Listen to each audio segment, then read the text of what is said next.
Yes! Yes! Sinagot na niya ako, pare! Sinagot na ako ni Emery! Ha? Kayo na ni Emery? Yun bang ibig mo sabihin? Oo, Sam. Kanina lang niya ako sinagot. Ang saya ko. Para ako nanalo sa loto. Congrats bro. Sa wakas naging kayo na rin ang babaeng matagal mo nang pinapantasya. Salamat, pre. Pakiramdam ko, para akong nasa ulap ngayon. Baka naman mamaya hindi ka na makatulog ha? Baka nga hindi. Kung hindi nga lang nakakahiya kay Emery mamaya pa sana ako uuwi. Bakit nga ba umuwi ka na agad? May pasok pa kasi siya bukas. Ayoko naman na puyatin siya. Saan nga ulit nagtatrabaho si Emery? Sa patahian siya nagtatrabaho. Malapit lang dito. Kaya pala madalas ko siyang nakikita na naglalakad lang.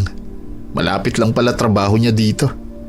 Sa totoo lang, pre, hindi bagay sa kanya ang trabaho niya. Mas mukha kasi siyang model. Parang pangkaraniwan lang naman ang itsura niya. Ikaw lang naman ang gandang-ganda sa kanya. Palibasa kasi malabo ang mga mata mo. Hindi ka marunong tumingin ng tunay na maganda. Yun ang tingin ko sa kanya. Hindi mo pa kasi siya nakikita ng malapitan, kaya mo yan nasasabi. Sa bagay, mabuti na rin para hindi kita maging kaagaw sa kanya. Bakit? Marami ba siyang naging manliligaw? Oo, tuwing pumupunta ako sa kanila, lagi nang marami siyang bisita. Kaya madalas, hindi na lang ako tumutuloy. Mabuti ikaw ang sinagot niya. Swerte ko nga dahil mga katangian ko ang hanap niya sa isang lalaki. Swerte mo nga talaga. Ano daw ba ang katangian mo na nagustuhan niya? Sabi niya, simple lang daw at mukhang mabait. Tsaka, gusto daw niya yung wala ng pamilya. Nabanggit ko kasi sa kanya na paaral lang ako ng matandang dalagang tiyahin ko na namatay na 2 taon nang nakakalipas. Ibang klase rin ha. Gusto niya yung ulila na? Siguro, ayaw lang na merong pakikisamahan. Tingin ko sa kanya, mahihain. Kaya siguro ganun. Opinion mo yan. Pero para sa akin, kakaiba ang gusto niya. Pre, si Aling Mads, parating. Magandang gabi po, Aling Mads. O bakit gising pa kayo? Dinig na dinig ang mga boses ninyo sa baba. Pasensya na po kayo kung napalakas ang kwentuhan namin. Bakit nga gising pa kayo? Wala po kasi kaming pasok bukas kaya okay lang na magpuyat kami. Hindi lang kayo ang tenant sa building na to. Kaya iwasan nyo na makaabala sa ibang namamahinga. Opo, pasensya na kayo, Aling Mads. Papasok na rin po kami sa kwarto namin. Sige, maiwan ko na kayo. Ay, grabe talaga yang si Aling Mads. Basta na lang sumusulpot. Mabuti pa pumasok na tayo sa kwarto. Malalim na nga naman ang gabi at baka nakakaabala na tayo sa mga katabi natin. Sige na nga, doon na lang tayo sa kwarto magkwentuhan. May 5 taon na rin nakatira sa building na yun na magkaibigang Samuel at Logana, na pag-aari ng matandang dalaga na si Aling Mads. Bagamat magkaiba ang kumpanya na kanilang pinapasukan, hindi naging hadlang yon para magkasundo ang 2 binata na sa iisang kwarto lamang umuko pa. Pareho sila ng dahilan kung bakit doon sila umupa. Mas mura kasi roon kaysa kukuha sila ng apartment. Pareho din silang dayo sa lugar na yon at malayo sa kanilang pamilya. Mabuti naman at gising ka na. Mag-uumaga na kasi nung makatulog ako Hindi ka nakatulog kakaisip kay Emery? Hindi si Emery ang dahilan, kundi yung mga alulong ng mga aso. Mahimbing na ang tulog ko kaya hindi ko na yun narinig. Kakaiba kasi ang alulong nila kagabi. Parang may kinatatakutan. Hindi kaya nasaksihan ng mga aso ang nangyaring krimen kagabi? Krimen? May krimen na nangyari kagabi? Oo. Kilala mo naman si Mang Oscar, di ba? Yung lasinggerong matanda na laging bumabati sa atin. Siya ang natagpo ang patay sa likod ng lumang simbahan. Sino may gawa sa kanya nun? Wala naman siyang kaaway palainom lang ang matandang yun pero hindi pala away.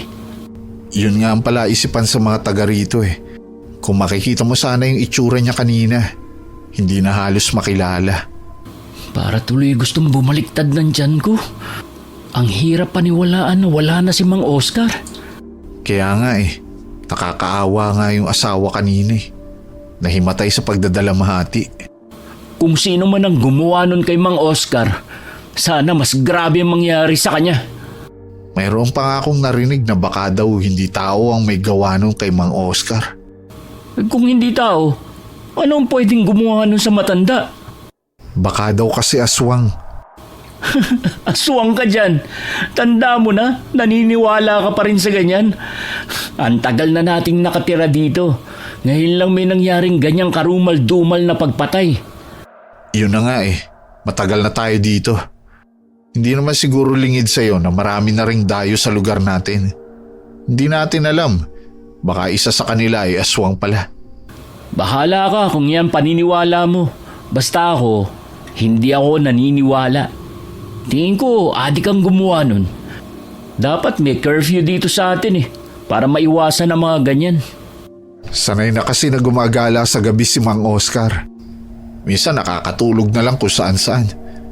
Pero wala naman nangyayaring masama sa kanya. Sa bagay nga, dapat ang imbestigahan ng mga pulis ay yung mga dayo. Dahil hindi naman yun gagawin ng mga lehitimong taga rito kay Mang Oscar. Tiyak na ginagawa na yun ng mga pulis. Pupuntahan ko muna si Emery sa kanila. Bigla kasi ako nag-alala. Lalo't mag-isa lang siya sa inuupahan niya. Hindi may paliwanag ni Samuel, pero mula nang malaman niya na may relasyon na ang kaibigan at ang dalagang si Emery, may disgusto na siyang nararamdaman para dito. Umiling na lamang ang binata at saka lumabas ng kwarto. Nagtungo siya sa pinakakusina kung saan nagluluto ang mga nakatira sa building na yon. Nabutan niya roon si Aling Mads na nag-iinspeksyon. Istrikta kasi ang babae pagdating sa kalinisan ng paligid. Ay, kahit kailan talaga. Burara ang mga nakatira sa third floor. Mga hindi marunong maglinis pagkatapos magluto. Ang dami na nga nakapaskil ng mga paalala Sadya po yatang may taong burara. Baka po ganun sila sa bahay nila. Kapag ganyan sila, mabuti pang humanap na sila ng ibang mauupahan. Sa inyo lang talaga ni Logan ako hindi nagka-problema. Nasaan na nga pala ang kaibigan mo? Pinuntahan po yung girlfriend. May girlfriend pala ang kaibigan mo? Taga rito ba? Dayo lang din po sa lugar na to. Ang totoo po niyan kagabi lang siya sinagot. Kaya pala ang ingay ninyo kagabi. Masaya siya nagkukwento sa'yo. Ganun na nga po. Ano naman ang pangalan ng girlfriend ni Logan? Baka kilala ko. Tiyak po na kilala nyo. Emery po ang pangalan. Emery? Hindi pamilyar sa akin ang pangalan Baka bago lang siya dito. 1 taon na po siya dito sa lugar natin. Siya po yung umuupa kina Aling Lucia.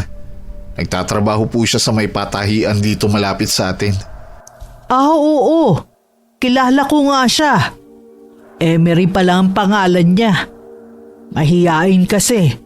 At kapag nakakasalubong ko laging nakayo ko at hindi makatingin ng diretso. Para bang hiyang-hiya. Taga saan daw ba siya? Nako, hindi po nabanggit ni Logan kagabi. Kung dayo lang ang babaeng yon, dapat siguro kinikilala muna niya. Kilala na po niya si Emery dahil ilang buwan din po niyang niligawan. Sa bagay, mahirap din ang mangialam. Tsaka po kilala ko si Logan. Hindi po yun nakikinig sa payo ng ibang tao. Mahirap naman yung wala siyang pinapakinggan. Lalo't ang intensyon naman para sa kapakanan niya. Oo nga po Kaya lang po gano'n na siya.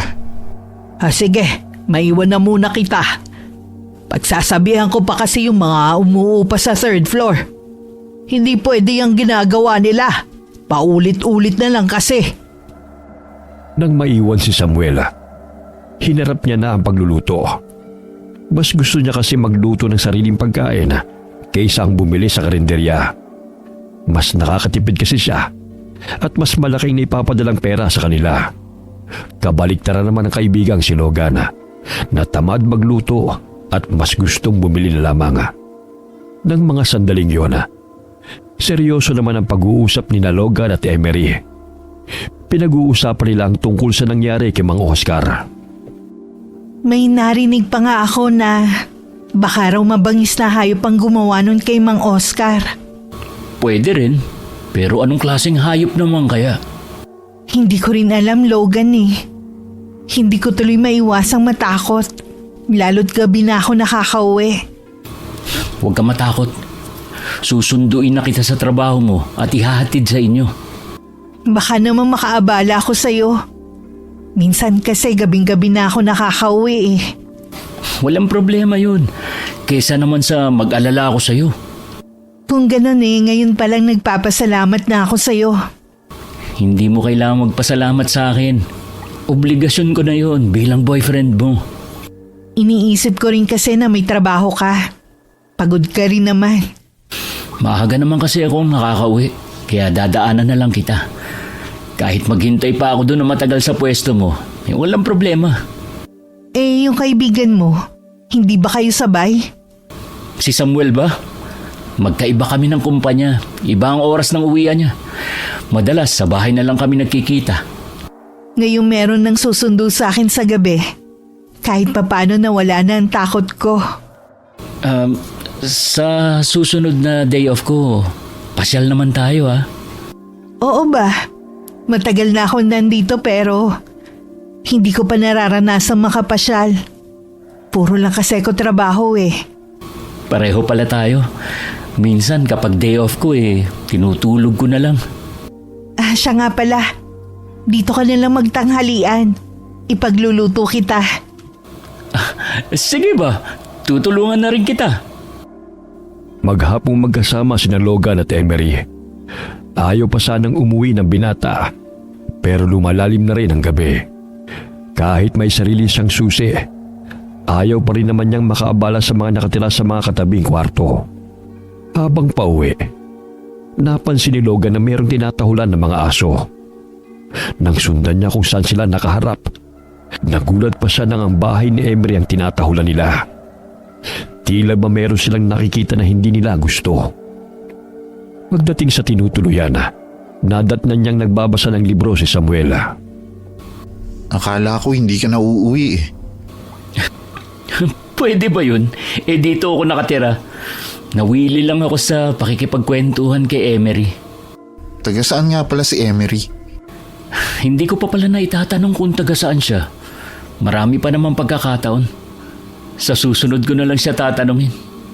Wala ka bang napapansin na kakaiba sa labas? Wala naman. Maliban lang na wala na mga tao. At yung mga aso wala nang tigil sa pagtahol. Siguro nararamdaman nila na may kakaiba sa paligid. Alam mo naman ang mga aso. Malakas ang pakiramdam ng mga yan. Siguro nga. O baka naaalala pa nila ang nangyari kay Mang Oscar. Pupunta nga sana ako sa burol ni Mang Oscar. Kaya lang wala pa daw dyan sa bahay nila. Baka bukas na lang. Bukas na rin siguro ako. Sasama ko na rin si Emery. Talagang hindi na kayo mapaghiwalay, no? Wala namang masama, di ba? Gusto ko na nga siyang yayain na magpakasal na kami. Nasa hustong gulang naman kami pareho eh. Sigurado ka na ba dyan? Paalala lang, ang pag-aasawa ay hindi kanin na isusubo na kapag napaso pwede mong iluwa. Alam ko naman yun eh. Tsaka sigurado na ako na siya ang gusto kong makasama habang buhay. Pag-isipan mo pa rin ng ilang beses yung desisyon mo. Mahirap magsisi sa huli. Salamat pare. Alam ko na nagmamalasakit ka lang sa akin. Pero buhay ko naman to eh. At walang ibang magdidesisyon kundi ako lang. Pag-isipan mo pa rin ng ilang beses yung desisyon mo. Mahirap magsisi sa huli. Sa kabila ng katigasan ng ulo ni Logan, hindi pa rin maiwasan na mag-alala ng kaibigan. Nang sumunod na araw, lalong naging kapansin-pansin ang pagbabago ni Logan. Hanggang sa isang araw, nagsabi siya ng kanyang plano na pagsama sa kasintahan para ipakilala sa pamilya. Sasama ka kay Emery sa kanila? Oo, gusto daw niya ako ipakilala sa pamilya niya. Kailan naman ang balak mong sumama sa kanya? Sa 1 linggo na ang alis namin. Hindi naman pala malayo sa kanila. Sa baryo Pook pala siya nakatira. Huwag mo nga palang babanggitin kahit kanino kung taga saan siya, ha? Bakit ayaw niyang may makaalam kung saan siya nakatira? Ang sabi niya kasi, hindi daw magandang reputasyon ng baryo nila. Kaya ayaw niyang may nakakaalam na galing siya doon. Sa totoo lang, ngayon ko lang narinig ang baryo nila. Saan ba banda yun? Ako din naman eh. Hindi ko alam. Basta malapit lang daw.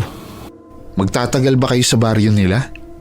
Sabi ni Emery, kung pwede daw, 1 linggo kami doon dahil magpipiesta din daw. Matagal-tagal din yun, ha? Mula na magtrabaho ako, hindi pa ako nakakapagbakasyon. Sasamantalahin ko na rin ang pagkakataon. Basta mag-iingat ka pare, ha? Kapag naroon ka na, huwag mong kakalimutan na tumawag sa akin, ha? Para alam ko ang kalagayan mo. Oo naman, papasalubungan pa kita pag uwi namin.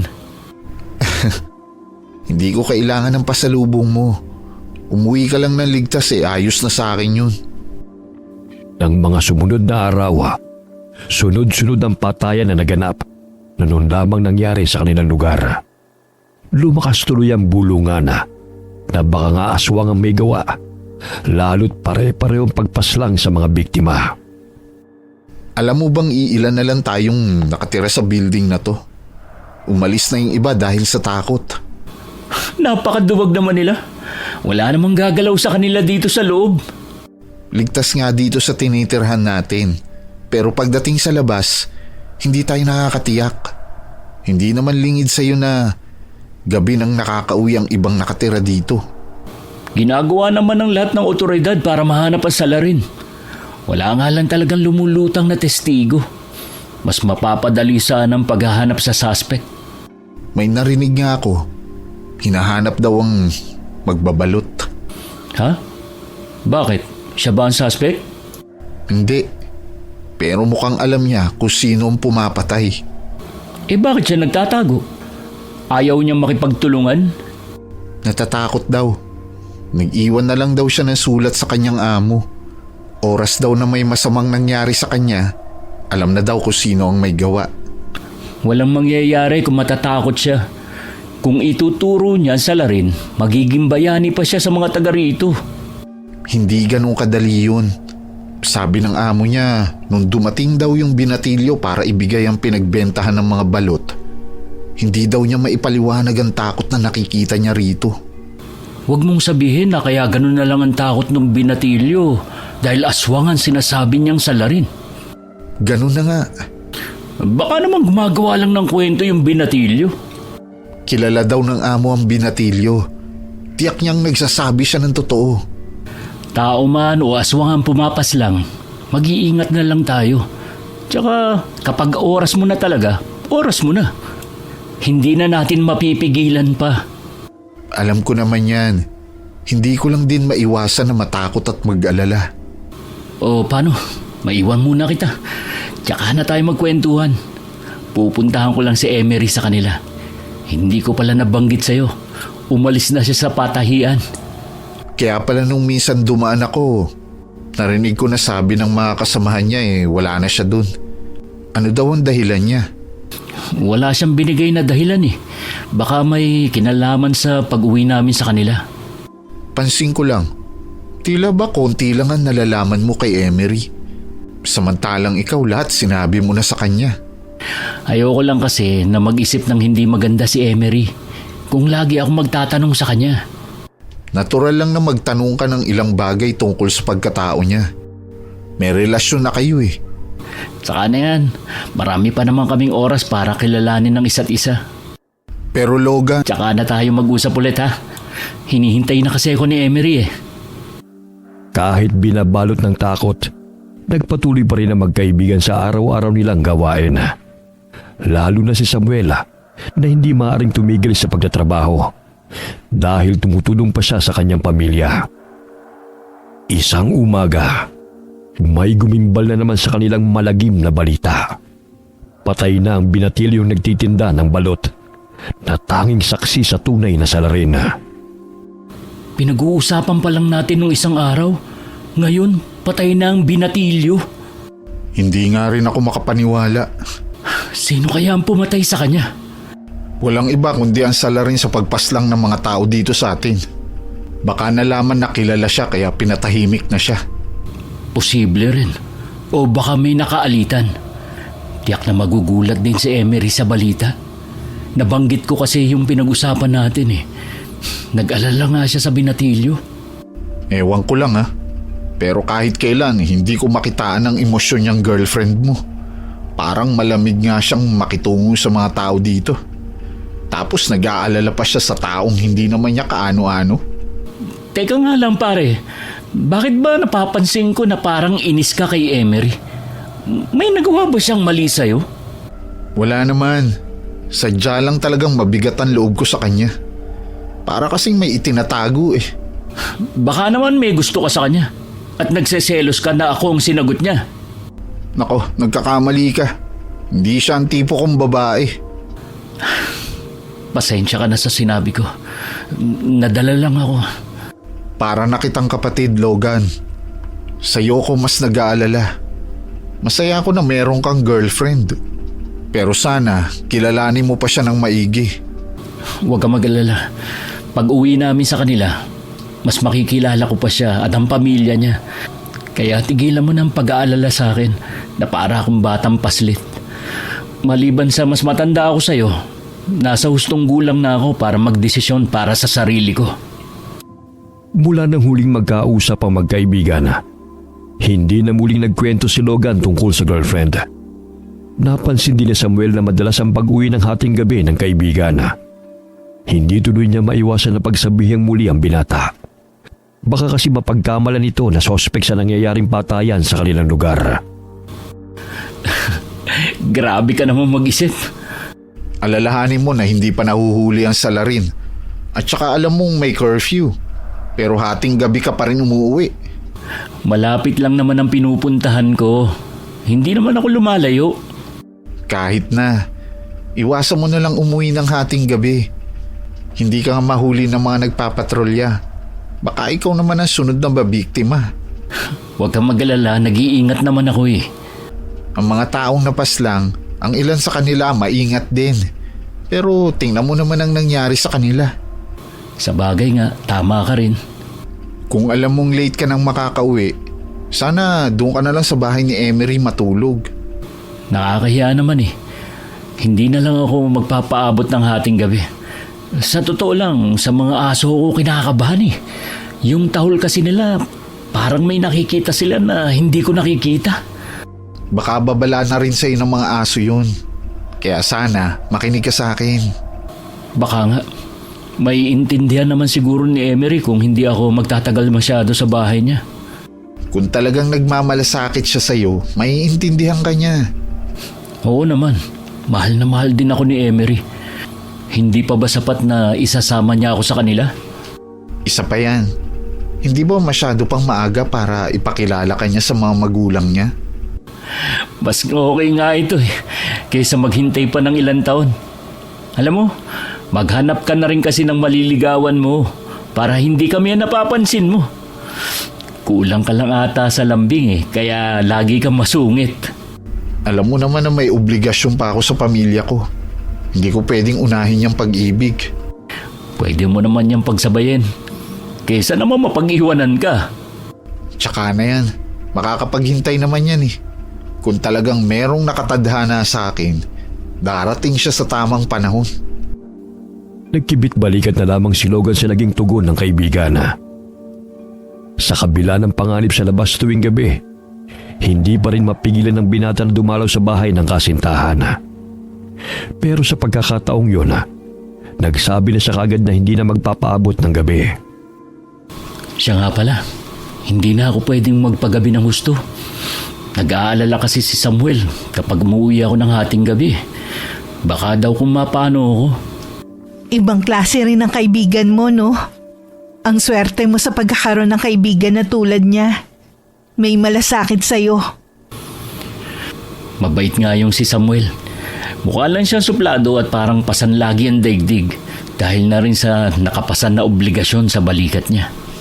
May girlfriend na ba si Samuel? Nagkaroon siya dati, pero ngayon wala na. Focus na lang daw muna siya sa pagtulong sa pamilya. Gusto ko rin sana siya maging kaibigan. Pero sa nakikita ko masyado siyang seryoso. Tsaka, paalis na rin tayo Pwede naman kapag nakabalik na tayo. Minsan lumabas tayong 3. Oo ba? Ano nga pala ang opinion niya sa pagsama mo sa akin? Ha? Wala naman siyang sinasabi. Akala ko tututulan niya. Kasi ayaw niya nagpapagabi ka rito. Hindi niya gagawin yun. Hindi naman ako bata na walang sariling desisyon sa buhay. Sa bagay. Alam mo, siguradong matutuwa ang mga magulang at kapatid ko sa pagdating natin. Parang nakikinita ako ng mga itsura nila. Ako din excited na at medyo kinakabahan. Huwag kang kabahan.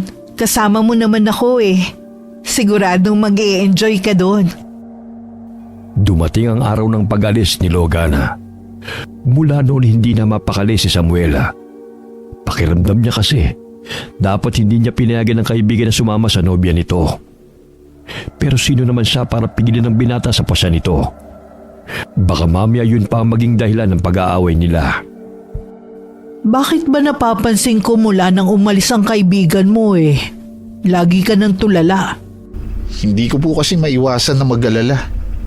Saan ba kasi pumunta ang kaibigan mo? Ang sabi lang niya may pupuntahan siya. Sumama po sa girlfriend niya. Ganun ba?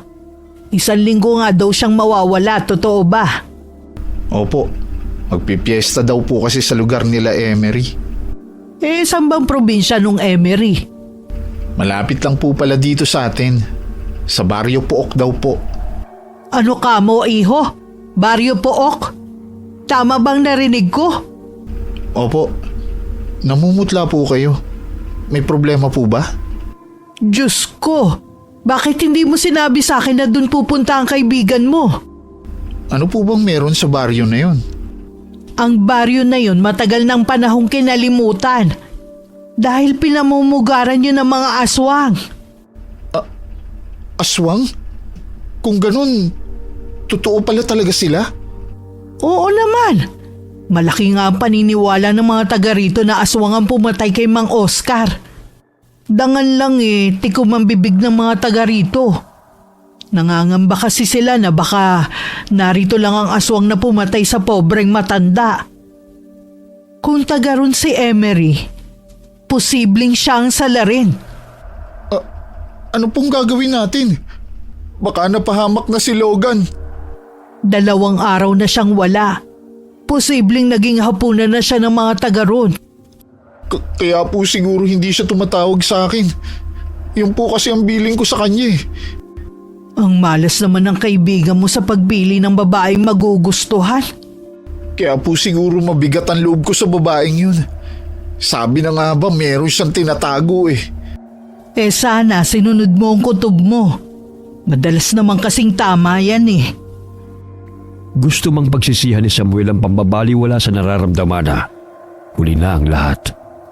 Umaasa na lamang siya na sana'y buhay pa ang kaibigan at gumagawa ng paraan para makatakas. Samantala, sa baryo kung saan naroon si Logana, mula nang dumating siya sa lugar, wala na siyang ginawa kundi maghanap ng signal. Gusto niya kasing tawagin si Samuel bago mag-lowbat ang kanyang cellphone. Wala rin kasing kuryente sa lugar. Tila ba pinag-iwanan na ang lugar na yon. Pasensya ka na kung hindi ko nasabi na wala pang kuryente sa lugar na to. Ayos lang yun. Nagulat lang ako na may mga lugar pala na walang kuryente. Sadyang kinalimutan na talaga ang lugar namin. Bakit nga pala? Magtatagal ka naman dito kaya malalaman mo rin. Isa pa sa mga napansin ko yung mga tao dito parang hindi sila pala kaibigan. Masyado rin silang seryoso at kahit kailan, hindi ko pa nakikitang ngumiti. Hindi lang sila sanay na may dayo dito sa amin. Ang mahalaga naman mainit ang pagtanggap sa'yo ng pamilya ko. Nagpapasalamat nga ako sa kanila eh. Pagdating pa lang natin tanggap na nila ako agad. Ibig sabihin lang nun, miyembro ka na ng pamilya namin. Emery, gusto ko na rin samantalahin ang pagkakataon na ito na hingin sana sa mga magulang mo ang kamay mo. Talaga? Siguradong matutuwa ang mga magulang ko nito. Pero hingin mo na lang ang basbas nila sa mismong araw ng piyesta. O sige, kaya lang wala akong singsing dito eh. Hindi naman yun mahalaga sa akin at sa pamilya ko eh. Ang importante, mahal at tanggap mo ko. Unang kita ko pa lang sa'yo, alam ko nang ikaw ang gusto kong makasama habang buhay. Pinasaya mo talaga ako, Logan. Pangako ko sa'yo, magiging mabuti kong asawa. Mahigpit pang nagyakap ang magkasintahan na. Tuluyan na ring binaliwala ni Logan ang kakaibang aura ng lugar. Yung pakiramdam niya na gusto na niyang umuwi ay tuluyan nang naglaho. Ilang sandali pa, nagpaalam muna sa kanya si Emery na tutulungan ng ina. Si Logan naman nagpaalam muna na maglilibot-libot sa lugar. Sa paglalakad-lakad niya, hindi na niya namalayan na nakarating siya sa isang ilog. Napangiti pa siya nang makakita ng baka na umiinom. Sino ka, iho? Anong ginagawa mo rito? Ha? Magandang araw po, Lolo. Sa inyo po ba ang baka na yan? Alaga ko nga ang baka na ito. Hindi mo pa sinasagot ang tanong ko. Hindi ko po namalayan na napalayo na pala ako. Ako po pala si Logan. Galing po ako sa Barrio Pook. Ano? Galing ka sa baryo na yan? Teka lang po. Huwag po muna kayong umalis. Layuan mo ako! Huwag kang lumapit sa akin! Hindi po ako masamang tao. Huwag po kayong matakot sa akin. Sabi mo taga dyan ka sa baryo na yan. Bisita po ako. Taga dyan po kasi ang girlfriend ko. Kung ganun, dayo ka lang pala. Ganun na nga po. Kung ako sa'yo, umalis ka na, iho! Bago pa mahuli ang lahat!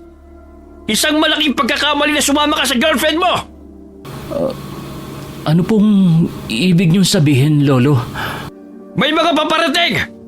Mabuti pa bumalik ka rito bukas ng ganitong oras! Sasabihin ko sa'yo lahat ang nalalaman ko! Teka lang po. Gusto pa sanang sundan ni Logan na matandang lalaki. Pero mabilis na yung nawala sa likod ng mga puno ng kawayan. Paglingon naman niya sa pinanggalingan, parating naman ang ama at kuya ni Emery. Walang nagawa kundi sumama siya sa kanila pabalik. Hindi ka dapat gumagawi sa lugar na yon. May nakita ka bang tao sa ilog? Ha? Ay, wala naman. Bakit bawal magawi dun? Nasasakop na kasi yun ng ibang baryo. Tsaka marami kasi ang nagsasabi na merong mga mababangis na hayop ang gumagala sa lugar na yun. Mabuti na lang nakita ka ni na kuya at itay.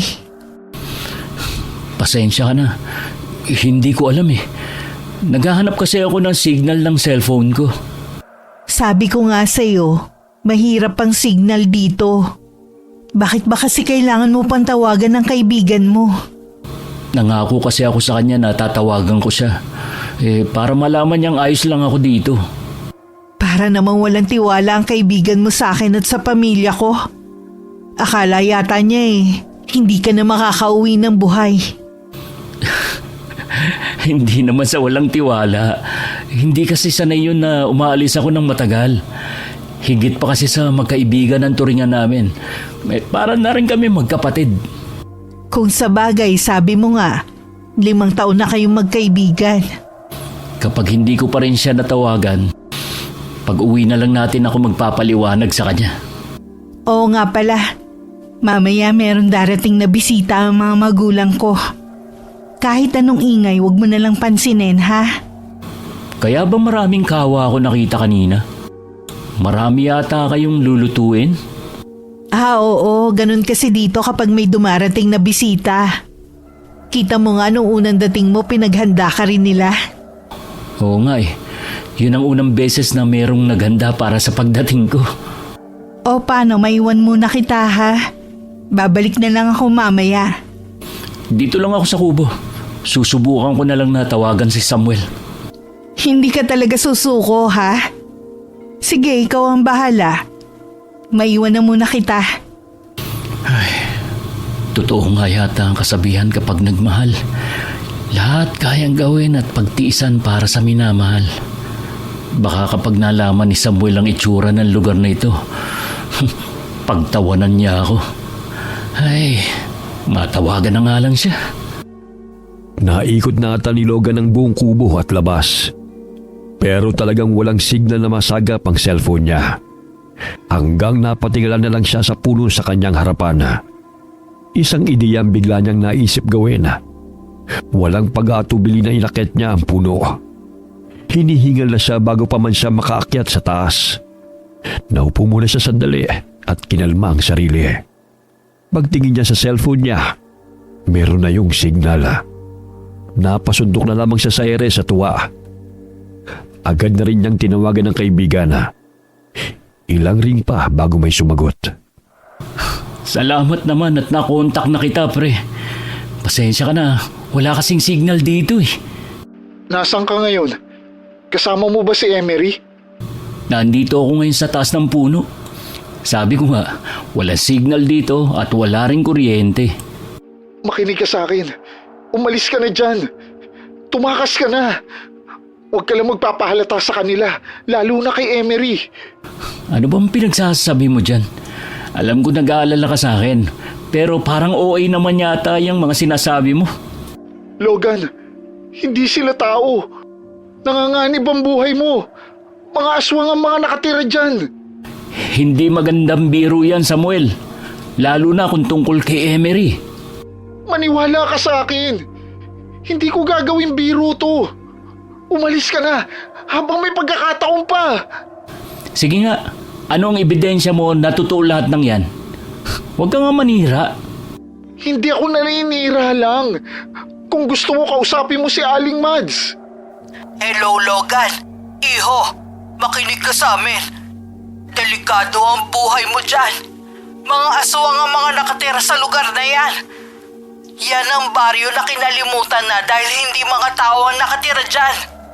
Aling Mads, nakikiusap po ako sa inyo. Kung kasabwat kayo ni Samuel para paglaruan ako, hindi po ako natutuwa.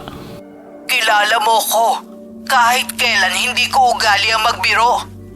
Umuwi ka na rito. Hindi ko po alam kung paano aalis sa lugar na ito.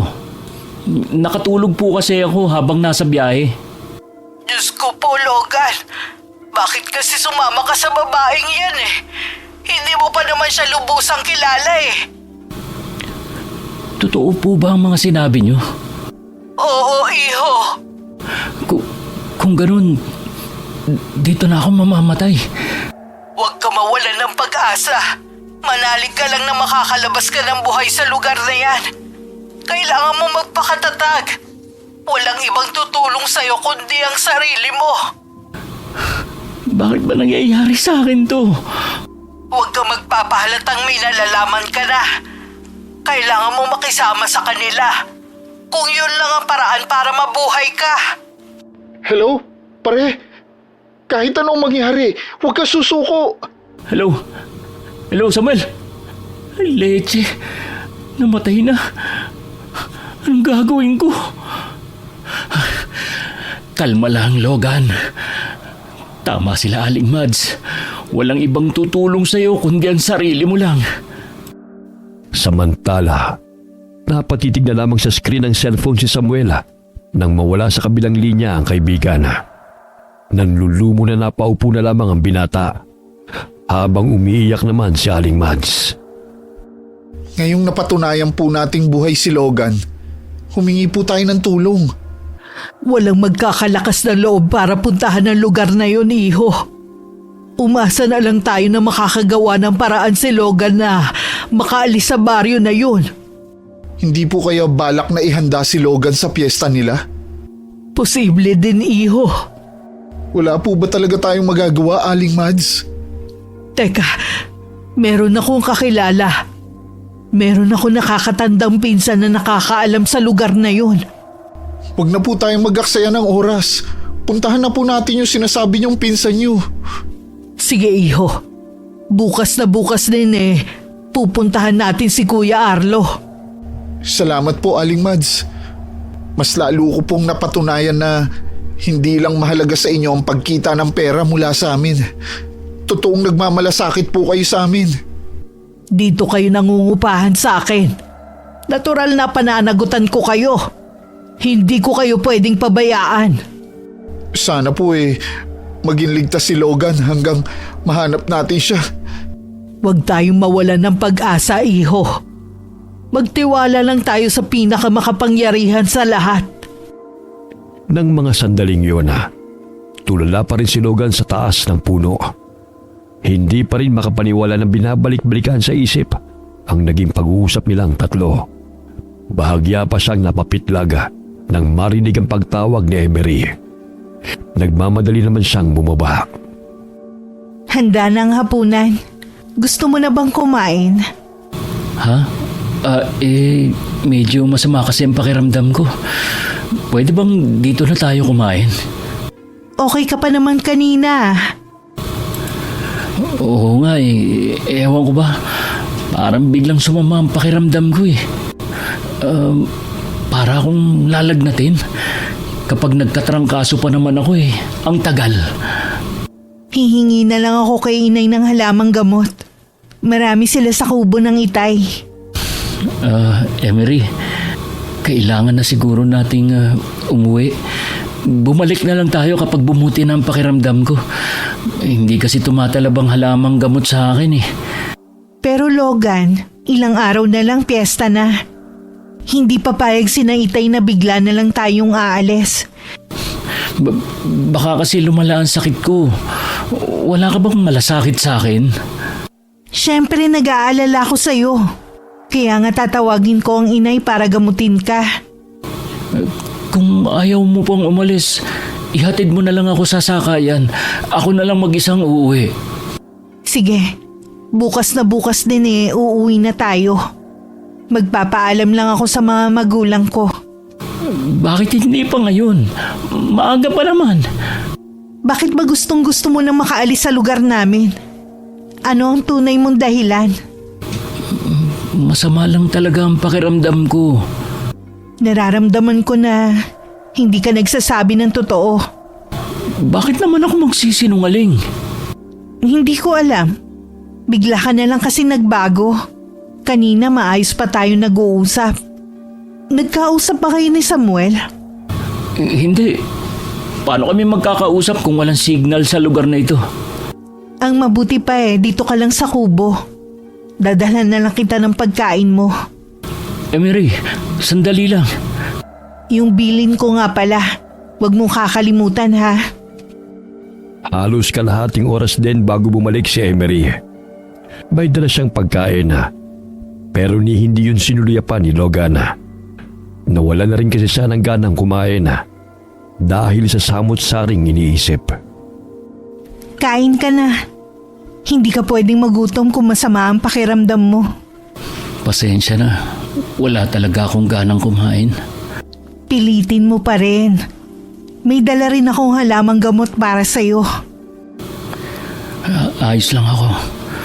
Busog pa talaga ako.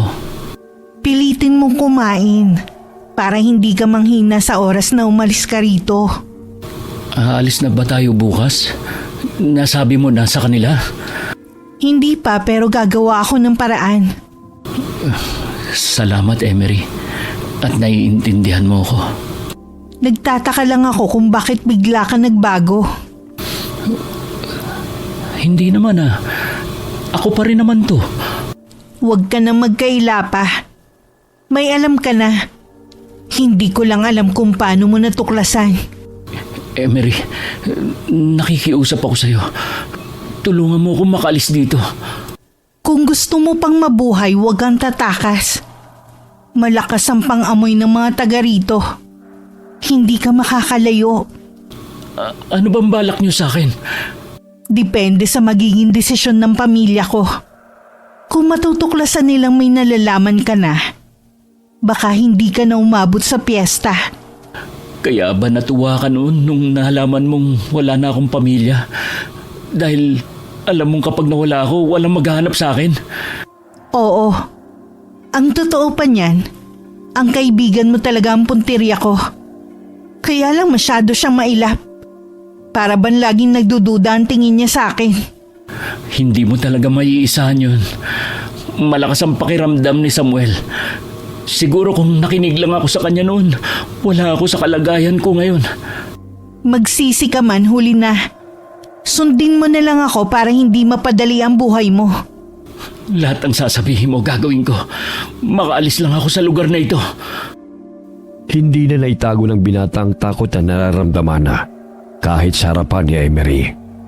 Habang tinatapos nila ang kanilang hapunan na, kasabay nun ang pangangatog ng kanyang tuhod. Tuluyan na rin siyang nawala ng ganang kumain nang makita na may buhok ang isang putahe ng ulam. Noong gabing yun hindi makatulog si Logan sa di kalayuan kasi. Naririnig niya kasi ang mga sigaw ng tila kinakatay. Nagtakip na siya ng 2 tenga pero nadidinig pa rin niya ang mga yun. Mula sa likod, naramdaman niya ang pagyakap ni Emery. Tila pinapayapa siya nito. Nakatulong naman yon hanggang sa makatulog siya. Kinabukasan, maagang nagtungo sina Aling Mads at Samuel sa pinsan na matandang babae. Agad naman nilang natunto ng bahay ni Mang Arlo, sa kabila ng matagal nang hindi nagkikita ang dalawa. Amanda, ikaw ba yan, pinsan? Ako nga, Kuya Arlo. Kumusta ka na? Tagal nating hindi nagkita. Eto, naging mabuti naman ang Panginoon sa akin sa loob ng maraming taon. Kamusta ka na rin? Gaya mo, maayos naman ang lagay ko. Sino ba yung binatang kasama mo? Anak mo ba siya? Akala ko ba wala ka ng balak mag-asawa pa? Hindi ko anak si Samuel. Isa siya sa mga tenant ko. Ikaw lang ang naiisip ko na makakatulong sa amin. Ano naman yung tulong na hihingi niyo sa akin? Tungkol po sa kaibigan ko si Logan. Nasa baryo Puok po siya ngayon. Sa baryo ng mga aswang. Ano ang ginagawa ng kaibigan mo sa lugar na yon? Dinala po siya ng kasintahan niya sa baryo nila. Hindi alam ng kaibigan ko na aswang ang mga nakatira doon. Ikinalulungkot ko pero baka patay na ang kaibigan mo, iho. Nakausap pa po namin siya kahapon. Buhay pa po ang kaibigan ko. Maswerte siya kung buhay pa rin siya hanggang ngayon. Kaalid sa laman at dugo ng tao ang mga nakatira roon. Sa tingin mo ba'y habang buhay lamang siyang tititigan ng mga yon? Nararamdaman ko po na buhay pa siya. Baka po may magawa tayong paraan para mailigtas natin siya. Mga aswang ang gusto mong kalabanin, iho. Isusuong mo ba ang buhay mo sa isang kaibigan na hindi mo tiyak kung nakain na? Kuya, wala na bang paraan para malaman natin kung buhay pa ang kaibigan niya? Sa totoo lang, kuya, parang mga anak ko na ang mga yan. Kaya masakit sa akin ang nangyayari. Kung mapapasok man natin ang baryo na yon, walang katiyakan na makakalabas pa tayo ng buhay. Sabihin niyo lang po kung saan ang daan papunta sa baryo nila. Ako na lang po ang magtutungo doon. Delikado, iho. Hindi mo kakayaning mag-isa. Kung sakali man po na wala na talaga si Logan, ayoko na rin po na may madamay na iba. Alalahanin mo na may pamilya pang umaasa sa'yo. Kapag may masamang nangyari sa'yo, paano ang 2 kapatid mo na nag-aaral? Hindi ko rin po kasi matiis na walang gawin. Titignan ko kung anong magagawa ko. Pansamantala dumito muna kayo. Maraming salamat po, Mang Arlo. Pasensya na po sa abala. Huwag ka muna magpasalamat. Wala pa akong nagagawa. Hindi ka na ba lumalaban sa mga aswang, kuya? Mula nang mawala ang pamilya ko, mas pinili ko na lamang mamuhay ng tahimik. Akala ko kasi pagkatapos ng pagluluksa mo noon, bumalik ka pa rin sa dati mong ginagawa. Hindi na. Dahil lalo ko lamang maaalala na nagagawa ko magligtas ng buhay ng iba. Pero sarili kong pamilya, hindi ko man lamang nailigtas noon. Ikinalulungkot ko po ang nangyari sa pamilya ninyo. Matagal na ang pangyayaring yon. Pero ang kirot dito sa puso ko ay narito pa rin. Naiintindihan ko po na hindi ganun kadaling mawalan ng mahal sa buhay. O sige, wag na natin ungkatin ang nakaraan. Pag-isipan na lang natin kung paano maililigtas si Logan. May litrato ko ba ng kaibigan mo, iho? Mayroon po. Ito po ang litrato namin na magkasama. Ito ang kaibigan mo? Nakita ko siya't nakausap pa. Sabi ko sa kanya bumalik sa ilog. Talaga po? Puntahan po natin ang sinasabi niyong ilog. Sumama ang binata kay Mang Arlo sa ilog, kung saan unang nagkita ang dalawa. Naiwan naman si Aling Mad sa bahay ng matandang lalaki. Puno ng pananabig na naghintay si Samuel malapit sa ilog. Hindi niya inaalis ang paningin sa kabilang pangpanga. Pero malapit nang dumilim, ngunit hindi dumating ang kaibigan. Bigong umuwi ang dalawa. Dalawa lang naiisip ko na dahilan kung bakit hindi siya sumipot. Maaaring patay na siya. O di kaya hindi siya nagkaroon ng pagkakataon para makatakas. Alam ko pong buhay pa siya. Hindi lang siya nagkaroon ng pagkakataon na makatakas. Pumunta tayo ron para magbakasakali hanggang sa piyesta. Salamat po sa tulong niyo, Mang Arlo. Baka nga kasi tama ka rin. Paano kung naghihintay lamang ng pagkakataon ng kaibigan mo para makatakas? Tayo lang ang pag-asa niya. Yung kabilang ilog po ba ang Baryo Pook? Oo. Ang ilog na yun ang humahati sa dalawang baryo. Oras na mahuli ka nila sa kabilang ilog, hindi ka na makakabalik ng buhay. Sa paglipas ng mga taon, marami pa rin ang mga nawawalang tao at hindi na nakakabalik. Naniniwala ang ilan na baka naging biktima na sila ng mga aswang. Kapag po ba nakatawid ng ilog si Logan, hindi na po siya pwedeng habulin ng mga aswang? Ganun na nga kung magagawa niya makatawid. Hindi po ako nawawalan ng pag-asa na babalik din si Logan. Matapang po ang kaibigan kong yun. Alam ko, gumagawa na rin siya ng paraan. Hanggat hindi sumasapit ang kapistahan, araw-araw tayong babalik sa ilog para magbaka sakali. Ang mabuti pa kumain na muna tayo. Alam ko pagod at gutom kayo sa naging lakad ninyo. Salamat po, Aling Mads. Pero ang totoo wala akong gana. Hindi pwedeng hindi ka kakain. Kailangan mo ng lakas kung desidido ka mailigtas ang kaibigan mo. Tama si Mads. Huwag mong pabayaan ang sarili mo. Sige po, kakain na po ako. Ganyan nga, iho. O maupo na kayo dito sa hapagkainan. Nang mga oras na yon, parang mababaliw na si Logan. Dahil ilang sandali na lamang, sasapit na naman ang gabi. Maririnig na naman niya ang mga sigaw na bumibingi sa kanya. Buhay pa nga siya, pero pakiramdam niya'y unti-unti naman siyang namamatay sa lugar na yun. Alam ko nahihirapan ka na sa sitwasyon mo dito. Pero konting tiis na lang. Palilipasin lang natin ang piyesta dito sa amin.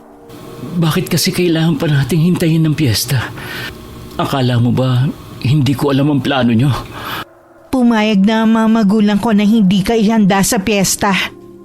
Dudukot na lang sila ng iba para ihanda sa araw na yun. Mga hayop kayo. Kung makapagsalita ka, para lang kayong mamimili sa palengke. Ganito na kami noon pa. Hindi na yun magbabago. Tingin namin sa inyo mga pagkain na papawi sa gutom namin. Umamin ka. Gusto kong marinig mismo sa bibig mo. Kagagawan mo ang pagpaslang sa mga tao sa lugar namin. Ikaw din ang pumatay sa binatilyo. Ang huling biktima mo bago tayo umalis. Nakita niya ako. Kung hindi ko siya pinatay, malamang marami nang nakakaalam sa tunay kong pagkatao. Ang sama mo! Wala kang patawad! Mga halimaw kayo! Huwag mong lakasan yung boses mo. Baka mamaya nasa paligid lang sila. Gusto mo bang mapaaga ang pagkatay nila sa'yo? Mabuti pa nga siguro. Tutal, wala na namang pag-asa na makatakas ako rito. Alam ko pinasasakay mo lang ako. Ikaw ang bahala kung ayaw mo maniwala sa akin na makakaalis ka pa sa lugar na to. Hindi ko na alam ang paniniwalaan ko. Para na akong mababaliw sa kakaisip sa kahihinatnan ko sa lugar na ito. Hanggat wala silang nalalaman na meron ka na natuklasan, ligtas ka. Kaya kung ako sa'yo, makisalamuha ka pa rin sa kanila. Baka mahalata nila ang takot ko. Tuwing nakikita ko mga kasama mo, hindi maiwasan na mga tugan-tuhod ko. Kailangan mong galingan sa pagtago ng nararamdaman mo. Malakas ang pakiramdam ng kapatid ko. Paano ako nakatitiyak na hindi mo lang ako niloloko? Wala ka namang pagpipilian kundi magtiwala sa akin. Walang ibang tutulong sa'yo dito kundi ako lang. Nagsisisi ako kung bakit ikaw pa ang minahal ko. Ako din naman Gusto kong pagsisihan na nakilala pa kita.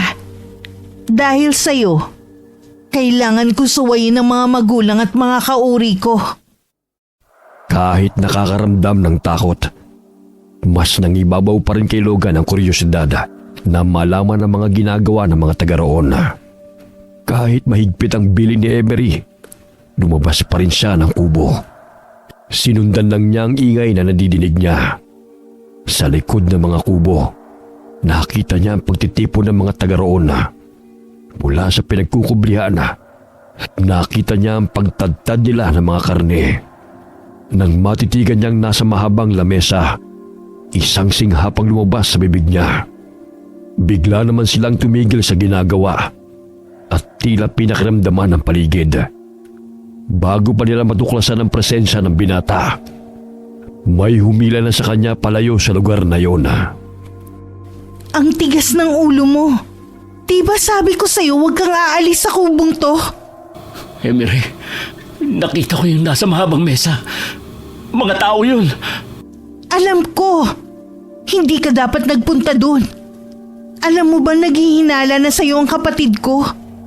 Oras na makumbinsi niya ang mga magulang namin. Ihahanda ka nila sa piyesta. Emery, ayoko pa mamatay. Tulungan mo ako. Ayoko na rito. Kailangan bago dumating ang araw na yun makatakas ka na. Paano? Sa may ilog ka dadaan. Doon lang ang daan palabas dito. Naalala ko yung matandang lalaki doon. Sabi niya, hihintayin niya ako kahapon. Pero hindi naman ako nakapunta. Sa tingin ko hindi siya pangkaraniwan. Dahil walang magkakalakas ng loob na lumapit sa ilog. Na tanging humahati sa dalawang baryo. Hindi ko lang alam kung naroon pa siya. Kung desidido siyang iligtas ka, maaaring bumalik pa siya doon. Yun ang kailangan nating paghandaan. Patawarin mo ako kung pinagdudahan kita na gusto mo akong tulungan. Ito lang ang paraan ko para makabawi sa lahat ng mga nagawa kong kasalanan. Hindi ko rin ginusto na maging halimaw. Pangarap ko rin na maging normal na tao. Pero hindi pumayag ang mga magulang ko. Wala akong pagpipilian kundi ang yakapin ng dilim kasama nila. Dahil kung hindi ko sila susundin, buhay ko ang magiging kapalit. Wala na bang paraan para maging normal ka? Wala na. Hindi ko na rin kayang pigilan ng sarili ko na kumain ng karne ng tao. Wala na akong pag-asa pa. Bakit ba ang lupit ng mundo? Hindi malupit ang mundo para sa atin. Sadyang ito talaga ang kapalaran natin. Emery, parang may tao. Mahiga ka. Magpanggap ka na natutulog. Huwag kang gagawa ng anumang ingay. Sinunod ni Logan ang sinabi ng dalaga. Nahiga siya't nagpanggap na malalim na ang pagkakatulog. Narinig pa niyang sinabi ni Emery na kanina pa siya nagpapahinga pagdating niya. Umalis na rin naman kagad ang kapatid ni Emery, pati ang ilan sa mga kasama nito. Umalis na sila. Sa tingin mo kaya anong kailangan nila? Matagal nang naghihinala ang kapatid ko sa'yo. Naghahanap lang yun ng matibay na ebidensya. Lalo tuloy akong natatakot. Paano kung... Makakaalis ka sa lugar na to. Yan ang itatak mo sa isip mo. Salamat sa pagpapalakas ng loob ko.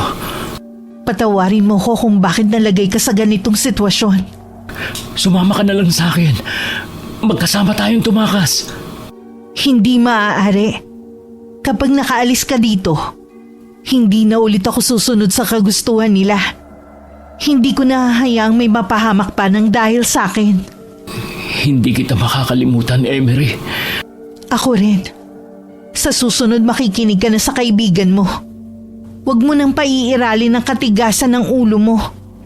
Oo, kahit mas matanda ako sa kanya, makikinig na ako sa kanya. Sa tingin ko pareho tayong hindi makakatulog.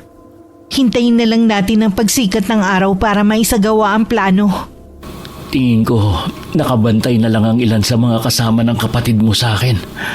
Talasan mo ang pakiramdam mo. Sa araw malakas pa rin kami. Pero wala kaming kakayanang magpalit ng anyo. Tandaan mo, wala kang tatahaking daan kundi ang papuntang ilog. Sinunod ni Logan ang lahat ng ibinili ng dalaga. Nung maliwanag na, lumabas ng kubo ang binata.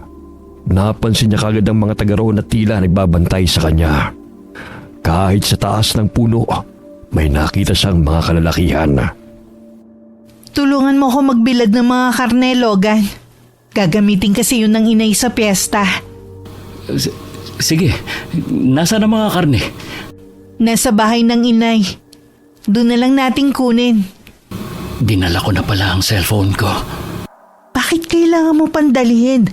Baka maging abala lang yan. Naroon kasi ang alaala natin. Kahit yun na lang ang maiwan sa akin. Ang inay lang ang nasa bahay kapag ganitong oras. Sa likod ng kubo meron doon daan papunta sa ilog. Medyo mas malayo nga lang. Wala ring mga angahas na umaligid sa tinitirhan ng mga magulang ko. Kaya pagdating natin doon, wala ang mga yan na nakasunod sa atin. Sa totoo lang, kanina pa nangangatog ang tuhod ko habang naglalakad tayo. Konting tiis pa. Malapit na rin tayo sa kubo ni na inay. Pagdating doon, ipakita muna natin ang gagawin nating pagbibilad. Karne ba yan ng ano? Huwag kang mag-alala. Karni lang yun ng baka. Ay, salamat. Akala ko kung ano na. Ayun na ang kubo. Wala na rin ang mga sumusunod sa atin. Pero nandyan lang sila sa paligid. Nararamdaman ko naman sila. Magpahinga ka muna dito sa may hagdan ng kubo. Kukunin ko lang ang mga karne sa batya. Kalmahin mo rin ang sarili mo. Masyado ka namumutla eh. Sa totoo lang, gusto nang lumabas ng puso ko sa kinalalagyan nito. Alam ko, tatapusin ko lang tong pagbibilad ng karne. Tutulungan na kita. Wag na, sandali lang naman to. Pumasok ka na sa loob ng kubo. Sa kusina ka dumaan. Hintayin mo ko dun. Nanginginig naman na sumunod si Logana. Nagpalinga-linga pa siya bago pumasok sa loob ng kubo. Samantala, naghahanda naman sila Mang Arlo at Samuel sa pagpunta sa ilog. Mamaya na ang piyesta sa baryo ng mga aswang. Sana naman buhay pa ang kaibigan mo. Malakas po ang kutob ko na buhay pa si Logan.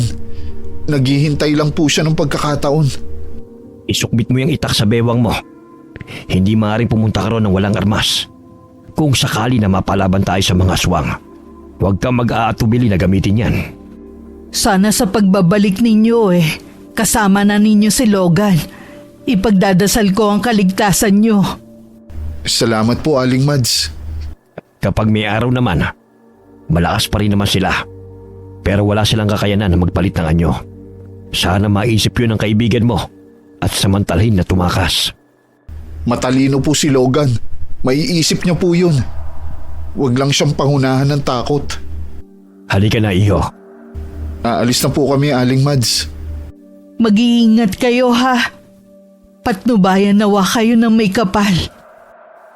Pagkalis ng dalawa, agad na nagkulong si Aling Mads sa loob ng bahay. Isa-isa rin niyang tinignan ng mga pangontra na inilagay sa mga bintana at pinto. Hawak din niya ang botelya ng langis. Kakaalis lamang ng dalawa, pero kumulo na ang hawak na lana. Nang sumilip siya sa maliit na sigwang ng dingding, nakita niya na may mga kalalakihan na umaaligid sa buong bahay. Sino kaya sila? Hindi kaya hanggang ngayon tinutugis pa rin nila si Kuya Arlo. Kahit matagal na siyang tumigil sa gawain, hindi sila basta-basta makakalapit dito.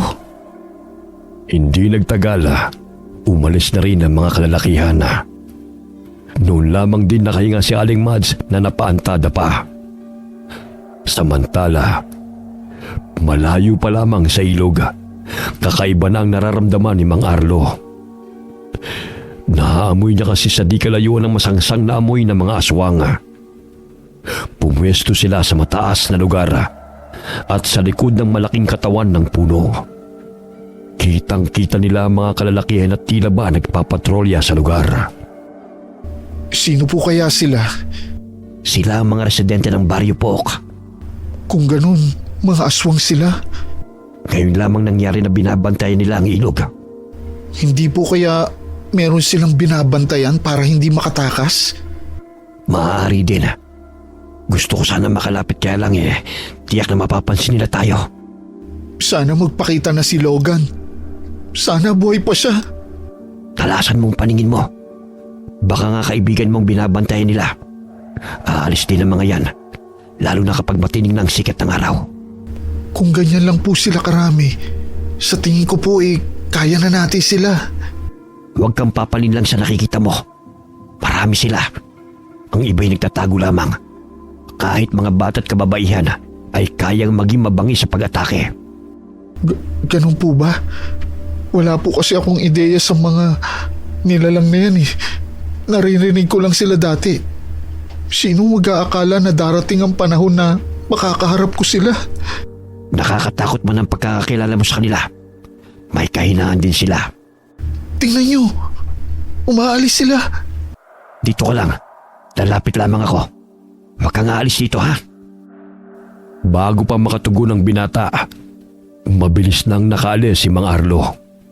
Mula sa pinagkukublihan, nakita niya na lumapit pa sa kabilang ilog ang matandang lalaki. Doon naman nagsudputal ang mga kalalakihan. Walang patumangga na sinugod nila ang matanda. Ngunit natalo silang lahat nito. Lumingon pa sa gawin niya si Mang Arlo na tila sinasabi na ayos lamang siya. Samantala, pakubli-kubli naman sina Emery at Logan. Nagkalat kasi ang mga kasamahan ng kapatid niya.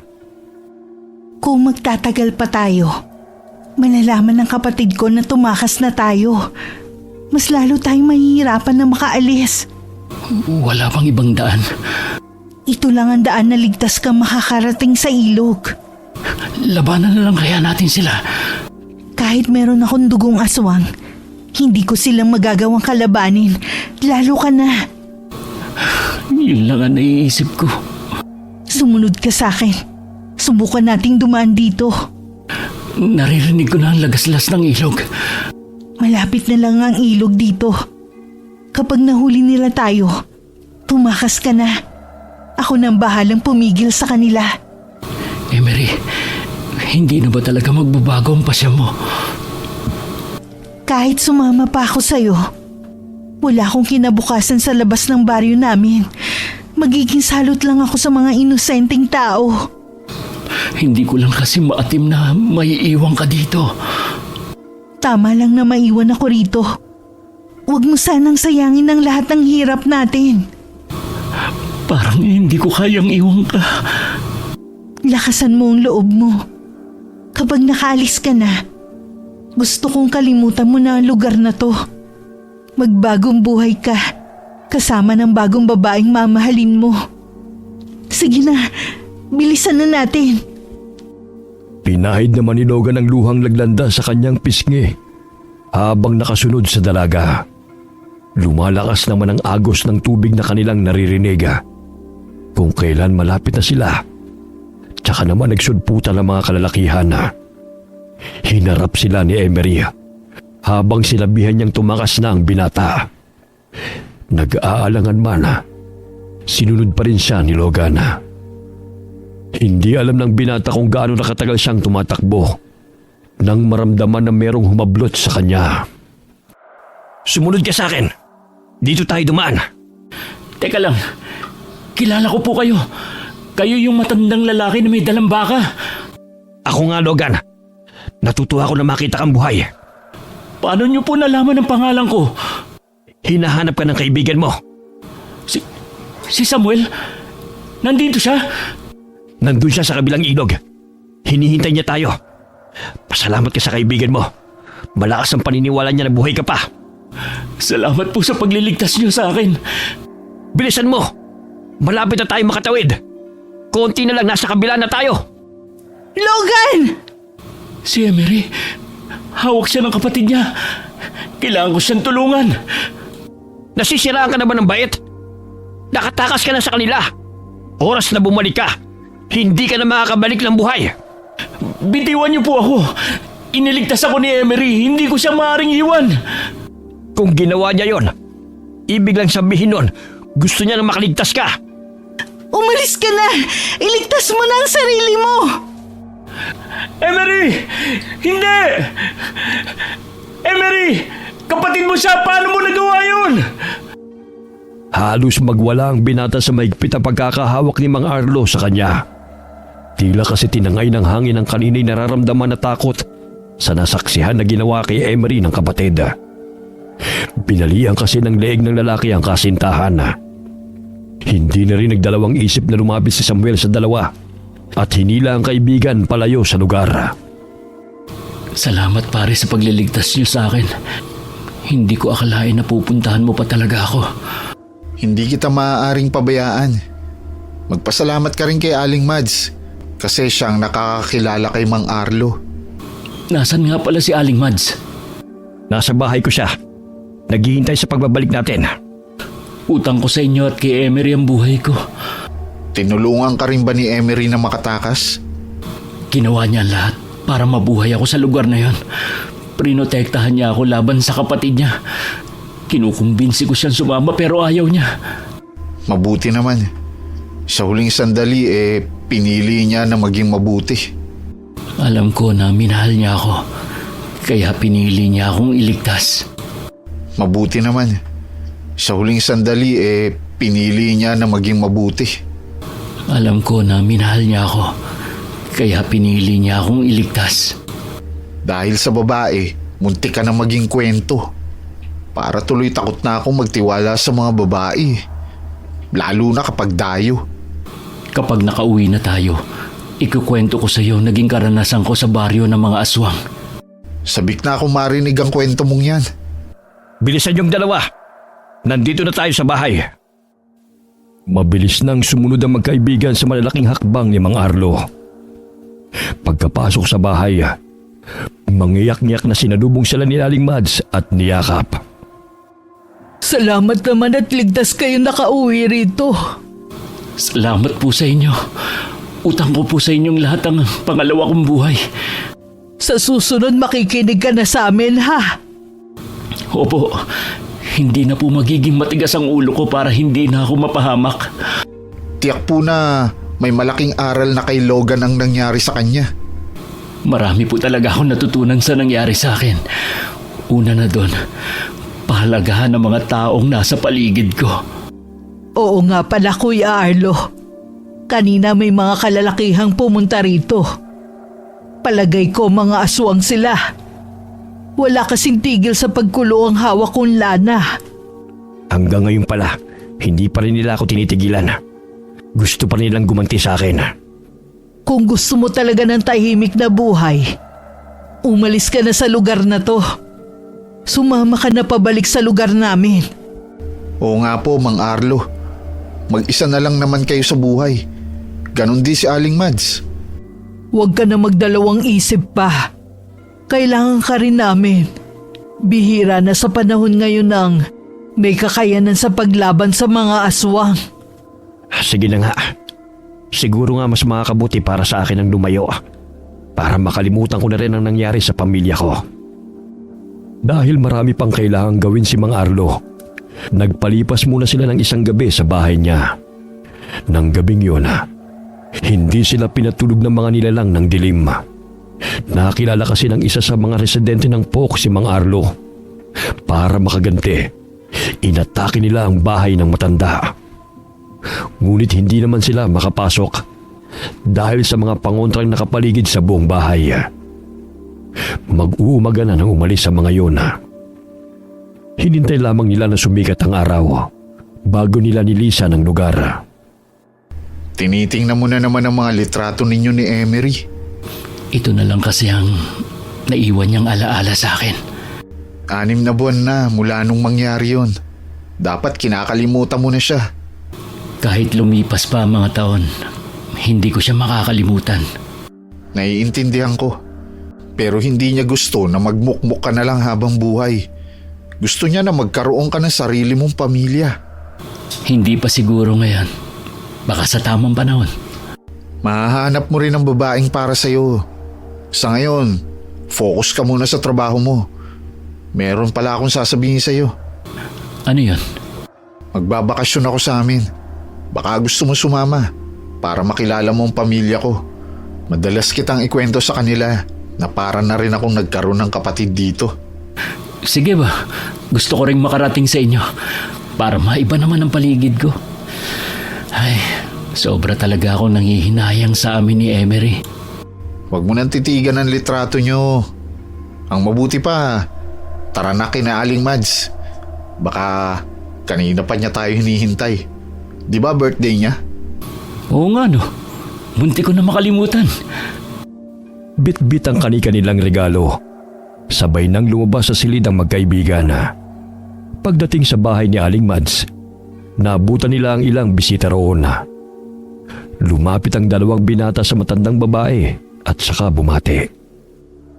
Labis ang pagpapasalamat ng magkaibigan dahil nagkaroon sila ng pangalawang ina sa katauhan ni Aling Mads na hindi na sila itinuring na iba. Wakas.